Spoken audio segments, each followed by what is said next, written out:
안녕하세요. This is Jennifer Beamer, owner-operator of Expertly Dyed Art by Science. Yes, that was Korean. It's Korean for hello.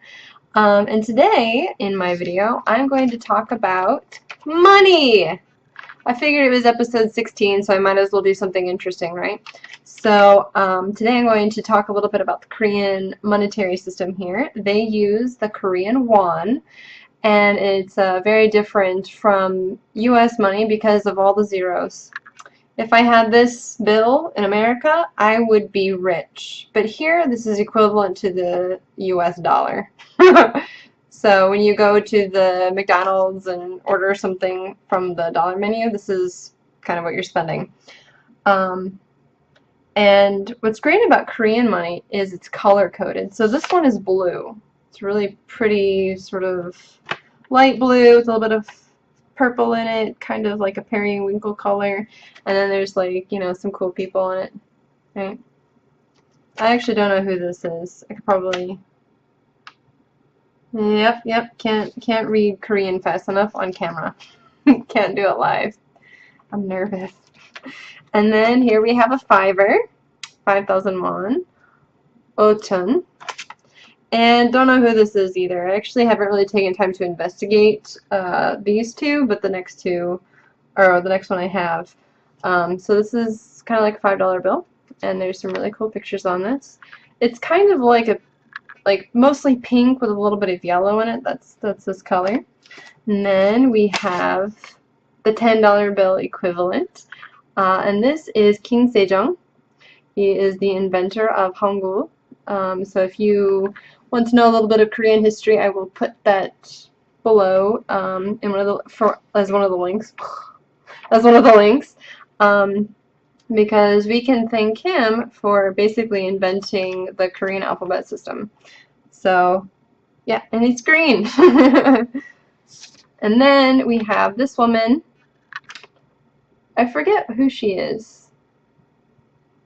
It says on here, but this one is like a beautiful gold color, and you may have noticed that I went from 1, 5, 10 to 50. Yeah, they don't have a US $20 bill equivalent here, which makes spending one of these kind of inconvenient if it's for something that's really inexpensive. So you spend one of these and you might get like 49,000 won back.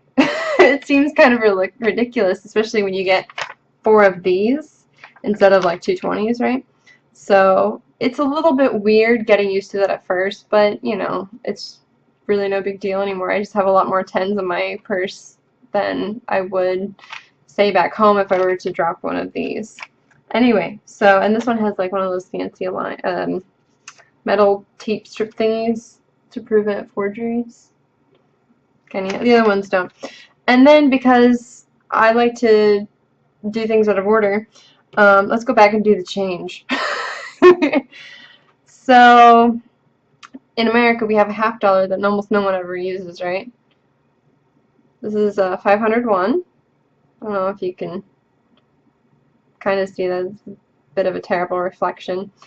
And this is sort of the equivalent of about 50 cents. And then it goes from 50 cents basically to 10 cents. So this is 101. Gosh, sorry, the glare, it's hard to try to figure out live, of course.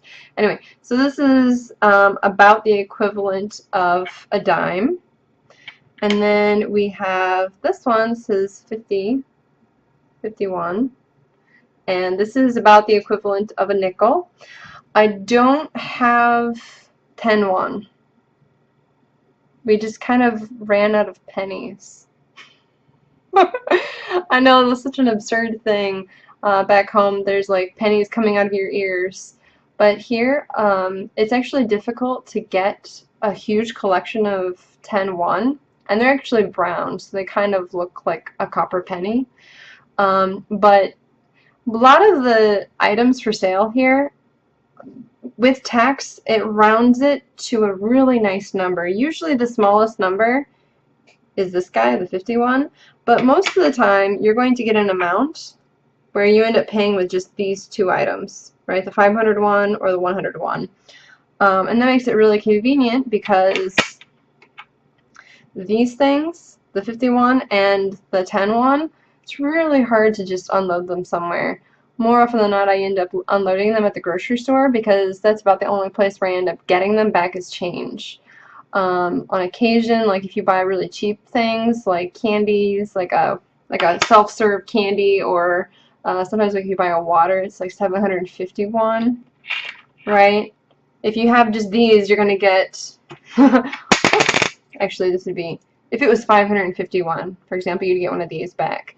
But what's really great and very different from the vending machines back home in America, you can actually use these really small guys, like the 51 and the 10 one, like pennies, in the vending machines. That's really cool. Anyway, so review 1, 5, 10, and 50, and then you just saw the change. Now the other really cool, very brilliant thing that they have here with their money, they're not only just different colors, but they're also different lengths. So if I were to line up this $10 bill with the 50, see how there's this little bit of overlap right here? That's so when you're looking at your money and it's all stacked together, you can see kind of at a glance to estimate how much money you have. And then if you stack them all that way, you have a quick look at everything that you have in your wallet. You have 50s, 10s, 5s, and 1s. It also makes it super easy for counting. Something else that I'll have to do in a later video is how Koreans count money is very different than they do in the United States, but they kind of like fold the money up like this. So get back in the frame here. And they count down kind of like this. I gotta practice before I really show you guys this, but they fold up the bottom and they count and makes it really fast instead of doing 1, 2, 3, 4 like that. So I'm kind of jealous about how fast they can flip through their money to count. Something I might actually start adopting when go back home because it seems more efficient. Anyway, so if you like this video, please subscribe. If there's anything else that you want to know about Korea, please let me know. Put a comment below, send me a message. I also have an email address on there too. And if you like this video, subscribe. Thanks. Bye.